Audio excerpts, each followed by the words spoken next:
So guys, welcome to see Anjali Chan classes. You're ready to make audit easy as we have started our asset 240. तो आज हम asset 240 में देखने वाले discussion among the team engagement. Discussion among the engagement team.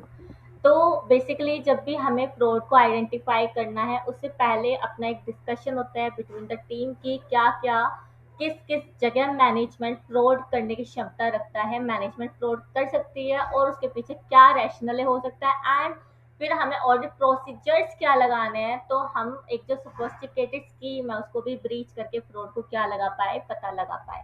तो our full lecture will be dedicated to the topic discussion among the team engagement team. Basically सबसे पहले तो हम ये देखते हैं हमारे ऐसे का नाम क्या था, the auditor's responsibility relating to fraud in an audit of FS. FS की ऑडिट करते हुए ऑडिटर की रिस्पॉन्सिबिलिटी क्या रहेगी फ्रॉड को ढूंढते हुए।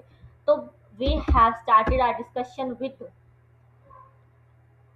Fraudulent financial reporting and then हमने कुछ एग्जांपल्स देखे थे एफएफआर के एंड उसके बाद मिसअप्रोप्रिएशन ऑफ एसेट हमने देखा एंड आज हम क्या देखने वाले हैं, प्रोफेशनल स्केप्टिसिज्म। अगेन वही ऐसे 200 का रिपीटेशन है कि जब भी कुछ भी होगा you should be having the questioning mind and alert to the situation. और ओवरऑल ऑब्जेक्टिव ऑफ ऐसे 200 का यही था कि हमें प्रॉपर ऑथेंटिकेशन ऑफ डॉक्यूमेंटेशन देखना है, क्योंकि पूरा ओपिनियन देना है हमें एफएस पे जो कि ट्रू एंड फेयर व्यू होना चाहिए। It should not be materially misstated with fraud और एरर। इस तरीके से हमने देखा था, तो ये रिपीटेशन है, आप खुद पढ़ लेना। अगर अगर वैसे तो कोई दिक्कत आएगी नहीं, इसमें कुछ भी ऐसा नहीं लिखा है कि जो आपको समझ नहीं आएगा। स्टिल अगर इसको पढ़ने के बाद भी आपको कोई डाउट आता है तो आप मुझे बोल देना, मैं एक सेपरेट वीडियो बना दूंगी। बट ऐसे 240 में इसको तो एटलीस्ट टेस्ट नहीं किया जाएगा एंड इसकी लैंग्वेज भी ईजी है, इसलिए it will be homework for you. Okay, तो आज का अपना डिस्कशन स्टार्ट करते हैं over the discussion among the engagement team के बीच में क्या क्या डिस्कशन हमारा रहने वाला है। थोड़ा डार्क कलर ले लेते हैं ना, इससे विजिबिलिटी सही रहती है।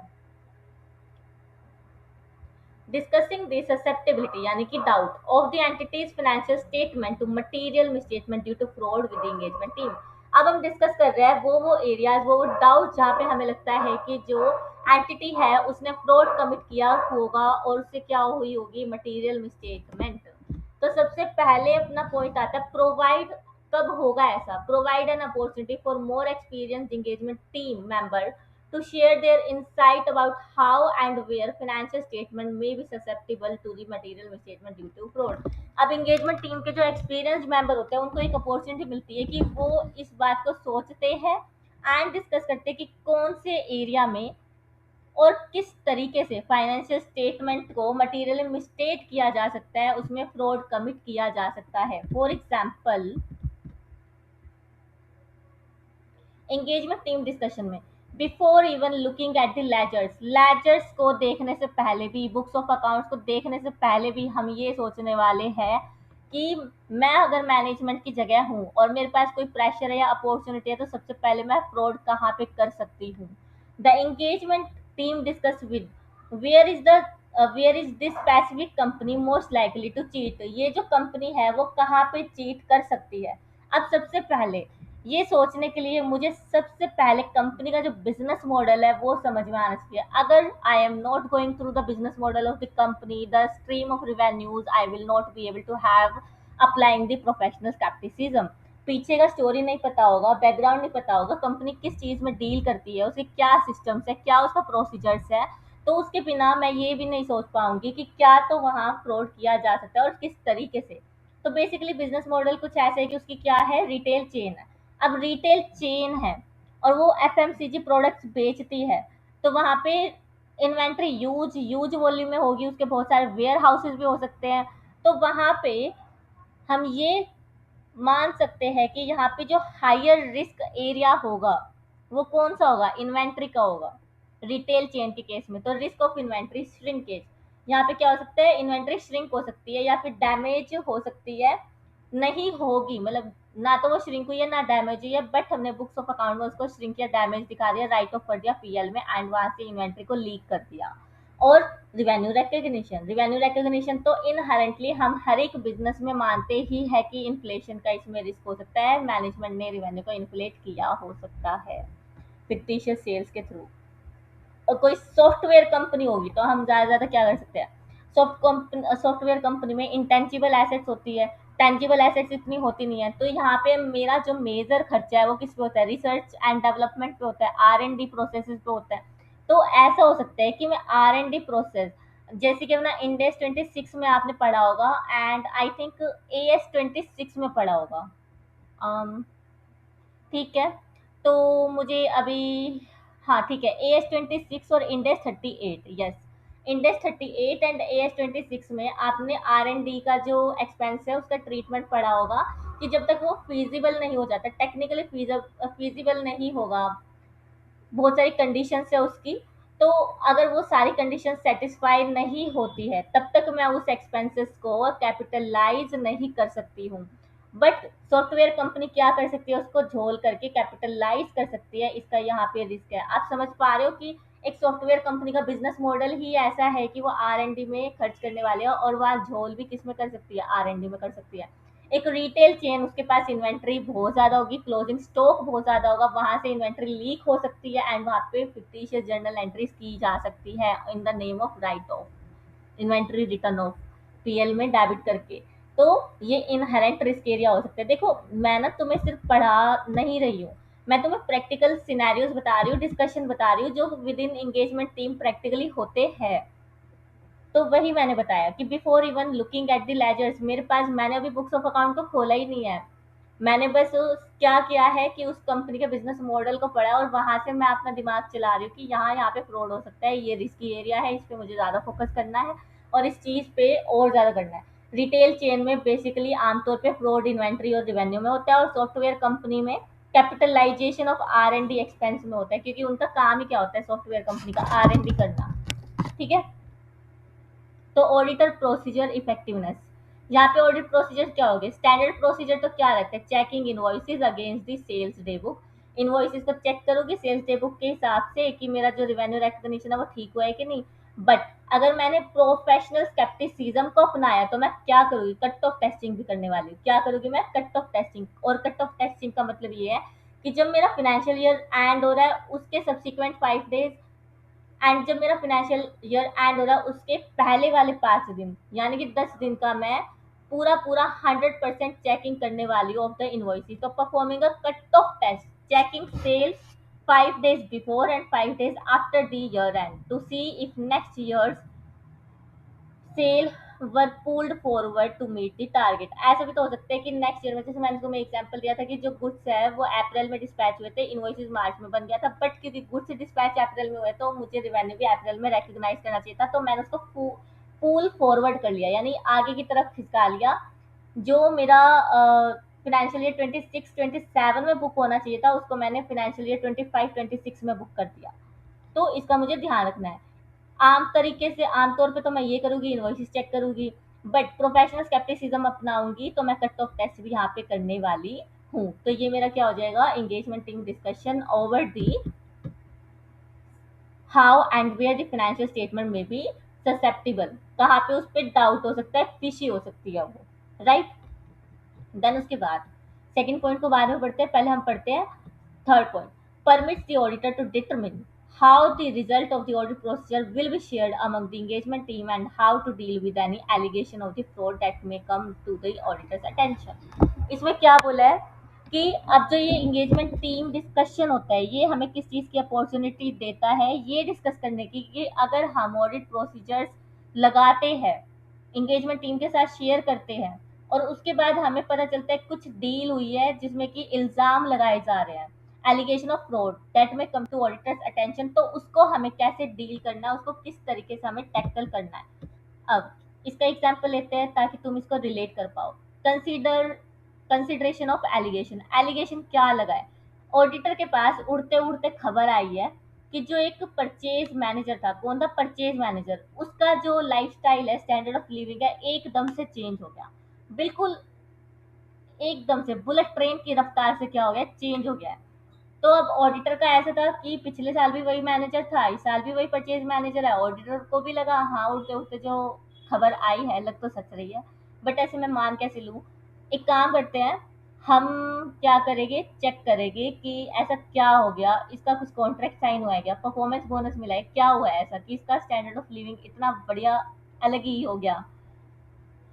तो is purchasing manager is living a life style for beyond their salary, जितनी उसकी सैलरी 50,000 डॉलर की, उससे रुपीज मान लो तुम, ठीक है, 50,000 की जो सैलरी है उससे ज्यादा तो उसके खर्चे हैं, और वो किस तरीके से लगाए जा रहे हैं। This is an allegation, allegation तो है ही है, जब तक वो एलिगेशन है जब तक हम उसको प्रूफ नहीं कर सकते।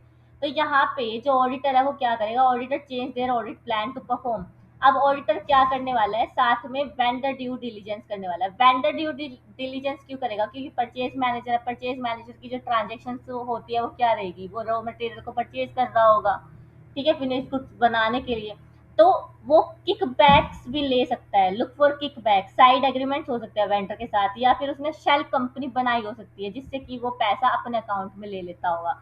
आप मेरे हिसाब से जो ये एलिगेशन वाला पॉइंट है ना उसको कनेक्ट कर पा रहे होगे प्रीवियस लेक्चर से, क्योंकि प्रीवियस लेक्चर में मैंने शेल कंपनी का एग्जांपल लेके आपको समझाया था। वहां पे भी परचेज मैनेजर था, तो वहां पे परचेज मैनेजर ने शेल कंपनी बनाई थी, यानी कि शेल वेंडर बनाया था जहाँ पे कंसल्टेंसी सर्विसेज दे रहे थे। तो वहां पे वो फेक थी। और यहाँ पे क्या हो सकता है, जो परचेज मैनेजर है वो किसी थर्ड पार्टी सप्लायर से अग्रीमेंट कर सकता है कि आप इन्फ्लेटेड प्राइसेस दिखा दो इन्वेंट्री के, और उसी इन्फ्लेटेड प्राइसेस पे से हम कंपनी में से पैसा निकाल लेंगे, आपके अकाउंट में आ जाएगा, और 50-50 बांट लेंगे जो भी एक्स्ट्रा अमाउंट होगा, मोर देन दी इन्वेंट्री का एमआरपी। तो ऐसे किकबैक कॉन्ट्रैक्ट हो सकते हैं, साइड कॉन्ट्रैक्ट हो सकते हैं, या फिर आपने डायरेक्ट क्या बना लोगे, शेल कंपनी। तो क्योंकि अब ऑडिटर को ये पता चल चुका है कि इस परचेज मैनेजर का लाइफस्टाइल बदल गया है, तो यहाँ पे वो और अलर्ट हो जाएगा और वो देखेगा परचेज से रिलेटेड कोई शेल कंपनी तो नहीं है, कोई नकली वेंडर तो नहीं है, या फिर वेंडर के साथ ही कोई ऐसा एग्रीमेंट तो नहीं है। मतलब यहाँ पे वो ड्यू डिलीजेंस क्या करने वाला है कि जो रॉ मटेरियल मैं इस वेंडर से खरीद रहा हूँ, अगर किसी और वेंडर से खरीद रहा हूँ तो कितने प्राइस में मुझे मिलेगा, हम ये देखने वाले हैं। तो ये क्या है, कंसिडरेशन ऑफ एलिगेशन का एक एग्जाम्पल। अब आते हैं अपने पॉइंट नंबर सेकंड पे। enables the auditor to consider an appropriate response to this to such susceptibility and to determine which member of the engagement team will conduct certain audit procedures। अब कुछ consideration ऐसी होगी, कुछ frauds के area ऐसे होंगे जहाँ पे कि इंगेजमेंट के सेलेक्टेड मेंबर्स ही कंडक्ट करेंगे audit procedures. For example, determining the response and allocation. Response and allocation में अब जैसे हम ये पूछते हैं ना, nature, timing and extent of the audit procedure, इस तरीके से मेरा होता है nature, timing and extent of the resources. क्या होता है, nature, timing and extent of the resources. Nature मतलब कि क्वालिटी ऑफ रिसोर्स, टाइमिंग मतलब कि किस टाइम पे हमें उसको देना है कोई काम, एक्सटेंट मतलब कि कितना देना है, सॉरी। तो टीम की क्वालिटी क्या है, अब पहले आपको टीम से रूबरू कराते हैं कि हमारी जो इंगेजमेंट टीम है ऑडिट की उसमें कौन कौन है। एक तो फर्स्ट एक ही मंथ हुआ है, एक ऐसा आर्टिकल आया हुआ है, एक 6 मंथ वाला आर्टिकल है, एक 1 ईयर वाला आर्टिकल है, एक 2 ईयर वाला आर्टिकल है, एंड साथ में एक एसोसिएट सी है, एंड उसके साथ क्या है, सबके ऊपर कौन है, इंगेजमेंट पार्टनर है, जो कि अल्टीमेटली जो प्रोजेक्ट है उसको लीड कर रहा है, ठीक है। तो यहाँ पे क्या हुआ, अब ऑलरेडी जो रिवेन्यू रिकॉग्निशन है वो हमारा क्या है, हाई रिस्क एरिया, क्या है वो, एक हाई रिस्क एरिया है। तो यहाँ पे obviously being a chartered accountant, being an engagement partner to that particular project, हमें ऑलरेडी पता है कि वो क्लाइंट बहुत बड़ा है, और यहाँ पे फ्रॉड का एरिया, फ्रॉड का जो रिस्क है वो है ही है, और रिवेन्यू यहाँ पे कॉम्प्लेक्स तरीके से रिकॉर्ड किया जाता है। तो यहाँ पे मैं एटलीस्ट 1 मंथ या 6 मंथ या 1 ईयर वाले आर्टिकल को नहीं भेजूंगी, मैं ऐसे आर्टिकल को भेजने वाली हूँ जिसको 2 ईयर्स का तो एक्सपीरियंस एटलीस्ट मेरी फॉर्म में है। तो यहाँ पे article assistant with the 0 to 1 year experience can't be given end to end ownership. मैं उनको थमा नहीं सकती अपना काम, क्यों, क्योंकि उनको एक्सपीरियंस ही नहीं है उस चीज़ का। पहली बात तो मुझे उनको ये सिखाना पड़ेगा कि रिवेन्यू किस तरीके से रिकॉग्नाइज किया जा रहा है, क्या बिजनेस मॉडल है, क्या उसका प्रोसीजर रहता है, 5 step model as per Ind AS 115 मुझे देखने पड़ेंगे, या फिर अकाउंटिंग स्टैंडर्ड के हिसाब से आप देख रहे हो तो वो एक चीज़ है। मतलब अब देखना पड़ेगा कि मेरा क्लाइंट बड़ा है तो इंडेक्स फॉलो कर रहा होगा, ऑब्वियसली 5 स्टेप मॉडल ऑफ 115 मैं वहाँ पे फॉलो करूँगी, तो वो मुझे उनको सिखाने पड़ेंगे। बट जो एक 2 ईयर वाला आर्टिकल है वो ऑलरेडी सीखा सिखाया है, तो मैं उसको यहाँ पे क्या कर दूंगी, असाइन कर दूंगी कि इस पर्टिकुलर फाइनेंशियल स्टेटमेंट में रिवेन्यू का जो टेस्टिंग है वो मेरा आर्टिकल नंबर 4 करने वाला है। अब इनका नाम नहीं लिखा है मैंने, ठीक है, नाम लिख के क्या ही करना था। तो यहाँ पे ये चीज हो गई। फिर रिस्पॉन्स क्या रहेगा, अब ये तो मैंने आपको बता दी क्वालिटी, क्वालिटी में भी मैं एक्सपीरियंस स्टाफ को काम देने वाली हूँ, राइट। फिर उसके बाद है the response, auditor decide to perform cut off testing on 100% of the invoice issue. Cut off का अगेन वही मतलब है, एक तो ईयर एंड के इनवॉइसेस देखना है एंड सब्सिक्वेंट कलेक्शन मुझे देखना है, 100% देखने वाली हूँ, 5 days before plus after the year and. फिर उसके बाद है टीम एलोकेशन, टीम एलोकेशन क्या रहेगी, a senior associate is assigned to verify the shipping documents. Senior associate को हम क्या कर देंगे, असाइन कर देंगे शिपिंग डॉक्यूमेंट्स को देखना, जैसे जीआरएन देख लेगा, लोरी रिसीट देख लेगा, against the sales ledger to ensure revenue wasn't pulled forward from the next financial year to meet the target. Again वही बात है, कट ऑफ टेस्टिंग हम कर ही इसलिए रहे हैं कि जो हमारा टाइमिंग ऑफ रिकॉग्नाइजिंग रेवेन्यू है वो ना अफेक्ट हो रहा हो। पता चले अगले साल में हमें बुक करना था बट हम उसको अपने करंट ईयर में ही बुक करके बैठ गए। तो ये होता है cut off testing, right. I think अब आपको थर्ड पॉइंट भी समझ आ गया होगा। बेसिकली अब क्योंकि यहाँ पे तो इन्होंने बुक लैंग्वेज दी हुई है तो यहाँ हम एग्जाम्पल लिख लेते हैं, राइट। तो फर्स्ट हमने क्या एग्जाम्पल लिया था, provides an opportunity for more experienced engagement team member. एक तो रिटेल चेन का लिया था, रिटेल चेन इन्वेंट्री रिस्क, और एक हमने लिया था सॉफ्टवेयर कंपनी। इसमें मेरा आ जाएगा आर एंड डी का expense fraud, R and D expense, ये मेरे पास क्या रहेंगे, रिस्की एरिया रहेंगे। Then we have enable auditor to consider an appropriate response, यहाँ पे हमने लिया नेचर ऑफ आर्टिकल, नेचर नहीं लिखेंगे बल्कि हम tenure of article more than 2 years, assigned revenue testing, ये आ जाएगा। एंड उसके बाद ship GRN and shipping doc by senior associate, right. And उसके बाद अपना एक और हमने पॉइंट डिस्कस किया था, that was permits the auditor to determine how the result of audit procedure will be shared among engagement team and how to deal with the allegation. Allegation में वही sudden change in the lifestyle of purchase manager,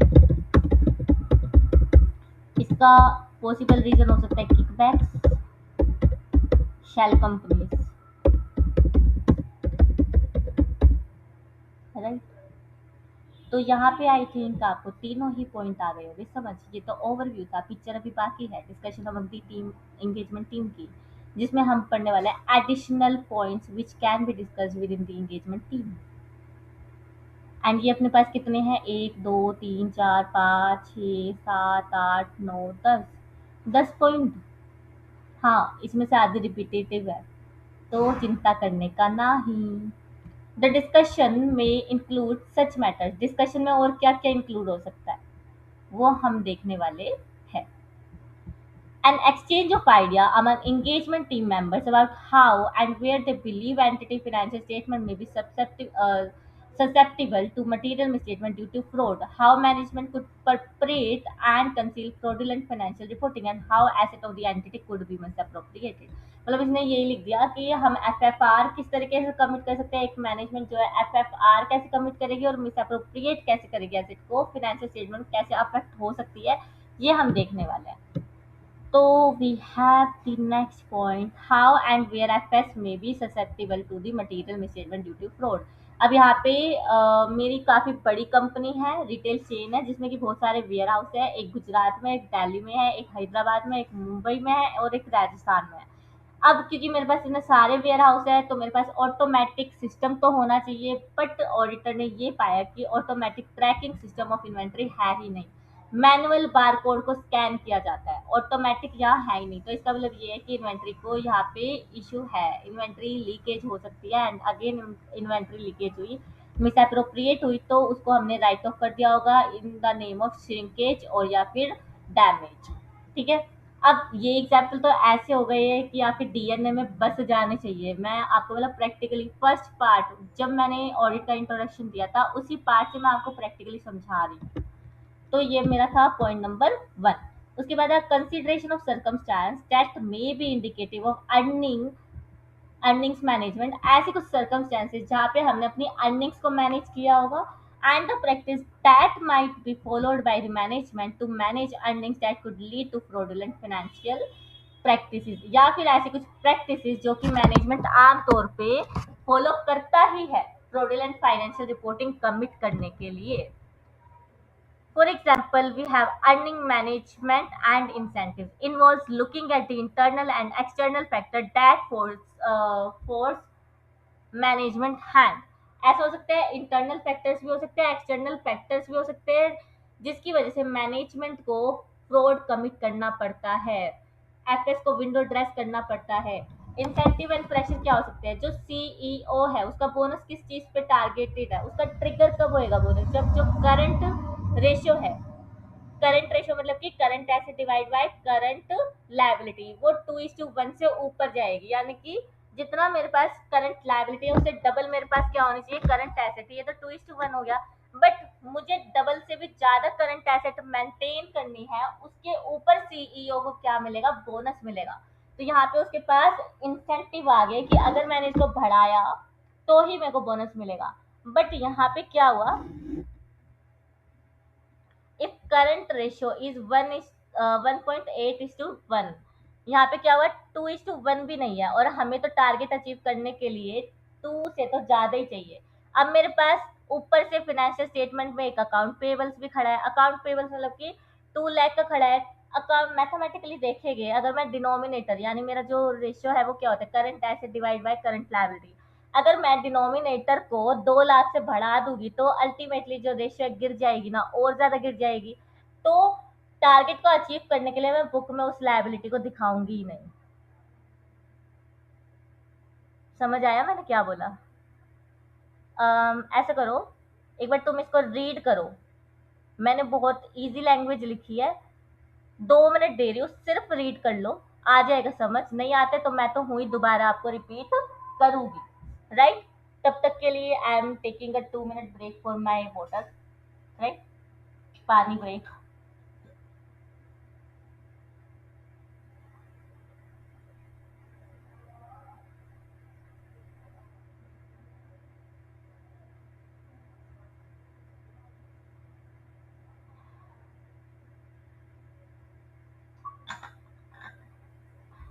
okay, hope कि आपने पढ़ लिया होगा। Ma'am ये क्या बात हुई, मतलब आपने पानी पी लिया तो आपको ब्रेक खत्म हो गया, 2 मिनट तो ही नहीं थी।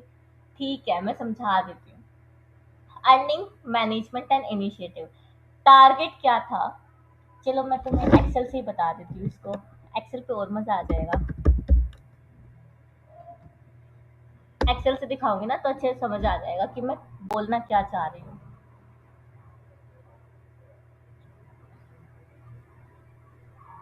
1 मिनट एक्स्ट्रा लग जाएगी, लगने दो, बट कॉन्सेप्ट समझ आना चाहिए।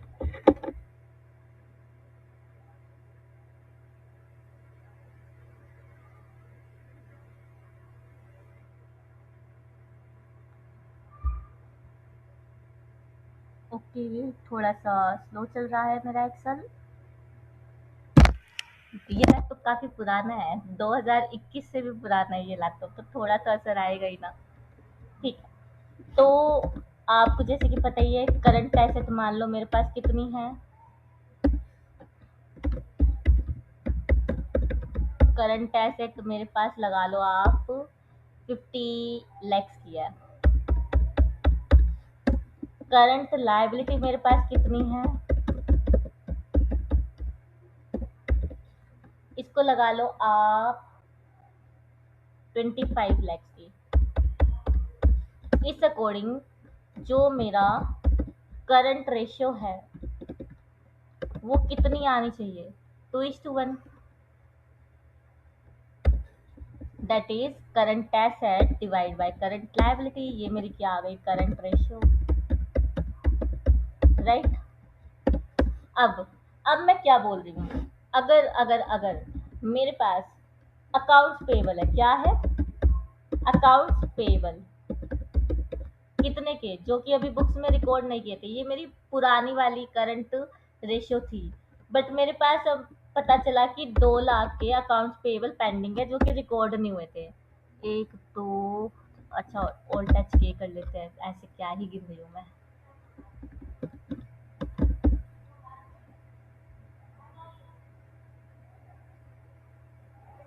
अब मेरे पास 2 लाख के कुछ पेबल्स थे,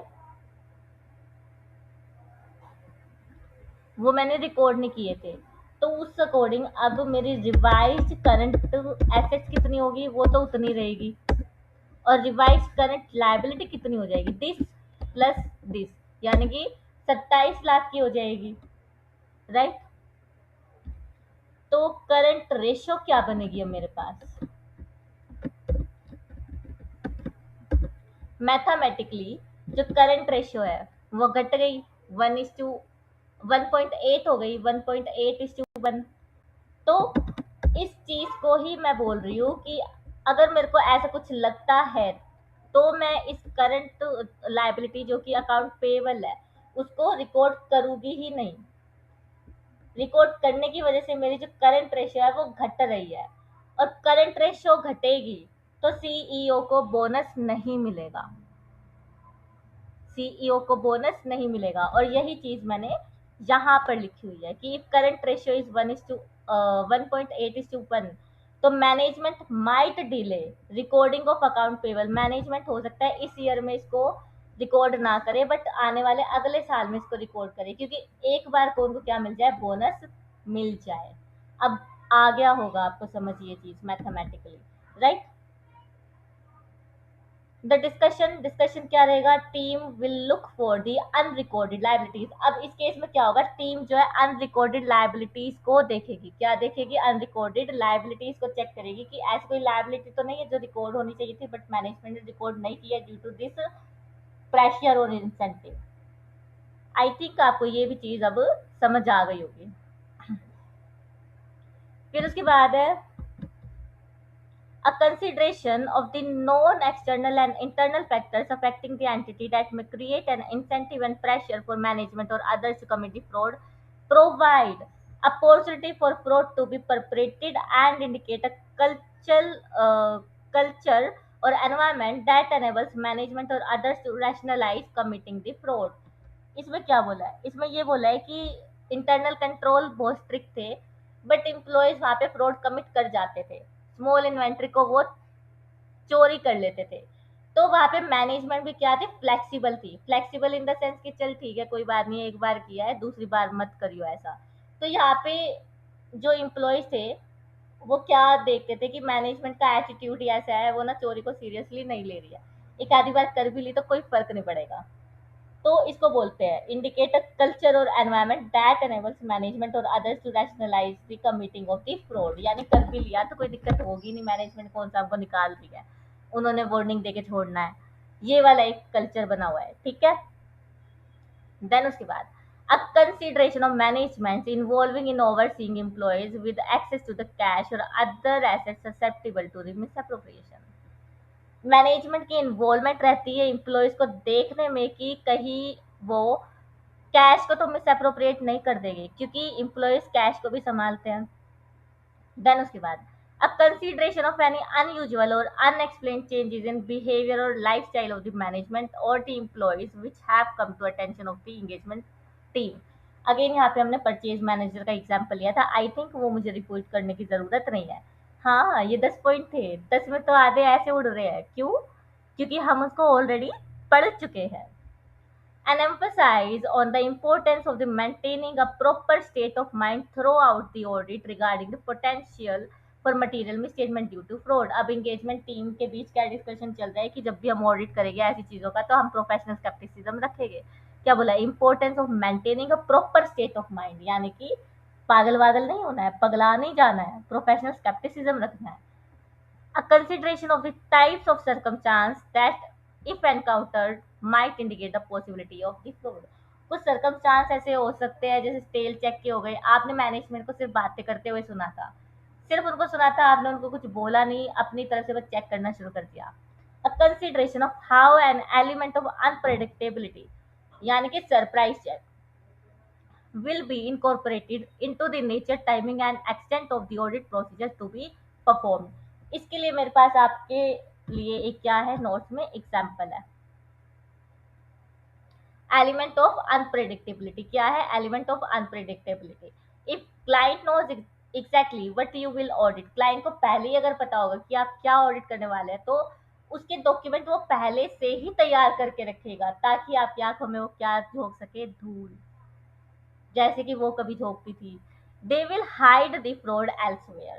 स्ट्रैटेजी क्या रहेगी? Instead of auditing all the invoices अब 10,000, अब मैनेजमेंट को तो ये लगता है कि ऑडिटर बड़े बड़े फ्रॉड ढूंढता है और बड़े बड़े फ्रॉड बड़े अमाउंट से ही होते हैं, तो बड़े अमाउंट की जगह हम क्या करते हैं, उस इनवॉइसेस को ना स्प्लिट कर देते हैं। क्या कर देते हैं? स्प्लिट। हम ना 50,000 या 10,000 के इनवॉइस को छोटे छोटे टुकड़ों में बांट देते हैं कि 100 का, कहीं पे 100 का चार्ज कर लिया, कहीं पे 500 कर लिया, कहीं पे 600 का कर लिया, ऐसे करके कर देते हैं। बट ऑडिटर तो ऑडिटर था ना, उसके पास एक्सपीरियंस है, प्रोफेशनल स्केप्टिसिज्म है, उसने भी क्या किया, 10,000 की इनवॉइस को छोड़ा, मारो गोली। उससे पहले उसने छोटे छोटे इनवॉइस को उठाना शुरू कर दिया और वहां पे उसने पाया कि कुछ अमाउंट, 10 अमाउंट ऐसे थे जिसमें सेम इनवॉइस नंबर लिखा था जर्नल एंट्री में। तो यहाँ पे फ्रॉड का केस हो सकता है। ठीक है। क्लाइंट में break the huge invoice in the small transaction, तो ऑडिटर वहां पे क्या करेगा, इनवॉइसेस चेक करेगा ऐसे जो रिपीटेटिव 100 या 500 के आ रहे हैं।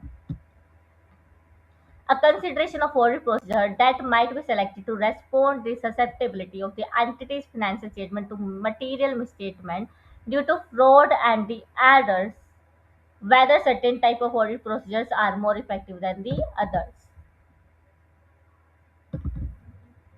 इसमें क्या बोला है, हमें ऑडिट प्रोसीजर्स कंसिडर करने हैं selected to respond the susceptibility, यानी जहाँ पे फ्रॉड पाएगा हमको उसको किस तरीके से रेस्पोंड करना है, उसके क्या ऑडिट प्रोसीजर्स रहेंगे, ये हम डिस्कस करेंगे। फिर consideration of any allegation of the fraud that may come to auditors attention, allegation again मैं आपको समझा चुकी हूँ। A consideration of the risk of management override control, और मैनेजमेंट ओवरराइड कंट्रोल पे तो हम पूरा एक पार्ट बना चुके हैं, पढ़ा था हमने वो जर्नल एंट्री वाला, एडवांसिंग और डिलेइंग, और उसके बाद मेकर चेकर का कॉन्सेप्ट पढ़ा था। वो सारे पार्ट हमने देख लिया है मैनेजमेंट ओवरराइड कंट्रोल वाले अलग से टॉपिक में, जो कि वीडियो हम रिकॉर्ड कर चुके हैं इससे 2 पार्ट पहले, राइट। तो यहाँ पे आपका discussion among the engagement team क्या हो जाता है, खत्म हो जाता है। बेसिकली यहाँ पे हमने देखा था, ये हम समरी भी बना चुके, एंड उसके बाद हमने ये कुछ पॉइंट्स देखे। अगेन मैंने आपको ये सिर्फ समझाए हैं, याद नहीं कराए हैं।